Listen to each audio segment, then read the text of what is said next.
And I now recognize Mr. Brooks for 5 minutes. Thank you, Mr. Chairman. Let's be clear about the splitting of hairs that is transpiring. The Budget Control Act is why we are where we are. While it may not specifically talk about authorization, it certainly does talk about how much money can be spent on a variety of different programs, including the program that is before us today. Let's also be clear about who's responsible for the Budget Control Act. The President of the United States, his idea with sequestration.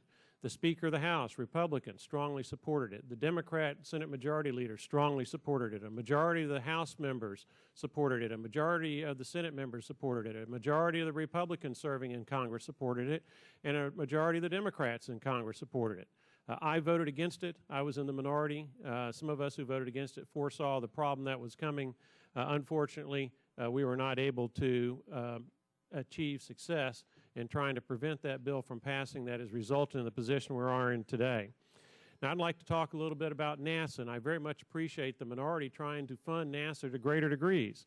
I recall the 1960s in Huntsville, Alabama, with Redstone Arsenal and Marshall Space Flight Center, the birthplace of the space program for the United States of America, the pride that I felt as the Apollo rockets were being tested, the Saturn V rockets nearby, and the ground would shake, and the windows and the dishes and cups, they would shake in our cupboards. And the follow-up with the landing on the moon, the pride that we felt in 1969 with that, the exhibition of American exceptionalism, doing something no one else in the world was able to do, followed by the space station and the space shuttle and the Hubble telescope and Mars exploration, again, things that the United States of America has done that no one else has been able to do. And how we have declined so greatly, how we're now reduced to having to hitch a ride with the Russians in order to service the International Space Station that we paid as taxpayers so much to help fund. And so I regret the direction that NASA has taken. At the same time, however, we must be cognizant as to why we are where we are today. Quite frankly, my friends across the aisle act like Santa Claus, but at the same time, they have been wholly and completely financially irresponsible over the decades. And it's that financial irresponsibility that has put us in the position that we as a country are in today.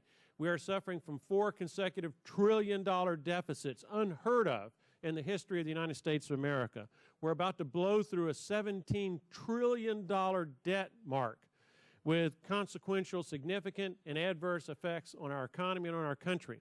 The General Accounting Office has estimated that the interest payment last year was $251 billion. You saw the chart up on the screen that suggested it's $566 billion. If we had not had financially irresponsible policies in years past by both parties to varying degrees, then we would have plenty of money today to fund NASA. But unfortunately, that financial irresponsibility that has put us in the position where America as a country is at risk of a debilitating insolvency and bankruptcy is forcing us to make rather difficult decisions that none of us here wish we were in the position of having to make. But let's get to the root cause of this problem, these trillion-dollar deficits, this $17 billion debt mark that we're about to blow through, the increasing risk of that debilitating insolvency and bankruptcy. The root cause of the problem is, quite frankly, because my friends across the aisle are not able to say no when it comes to welfare and giveaway programs, things that are not productive as opposed to things that are productive like science and exploration and NASA. That's what puts us in the position we are in today. Means-tested welfare, by way of example now, is $1 trillion a year. Think about that. $1 trillion a year in giveaway programs. $700 billion plus of that is federal government in nature. If we were to just cut the giveaway programs by 1%, that would generate $7 billion a year at minimum at the federal government level that then could be used to make NASA exceptional again. But my friends across the aisle absolutely refuse to be financially responsible. They continue to insist on being financially irresponsible. And as long as we're going to spend our hard-earned taxpayer dollars on financial irresponsible welfare programs, then we're not going to have the money that is needed for national security. We're not going to have the money for national programs such as NASA, and we're going to continue to see this decline. So I urge my colleagues across the aisle to be financially responsible, to start proposing cuts in the giveaway programs that would then free up money that can be used to continue American exceptional in space. And because of that, because of their refusal to do what is necessary, I'm going to vote against their substitute.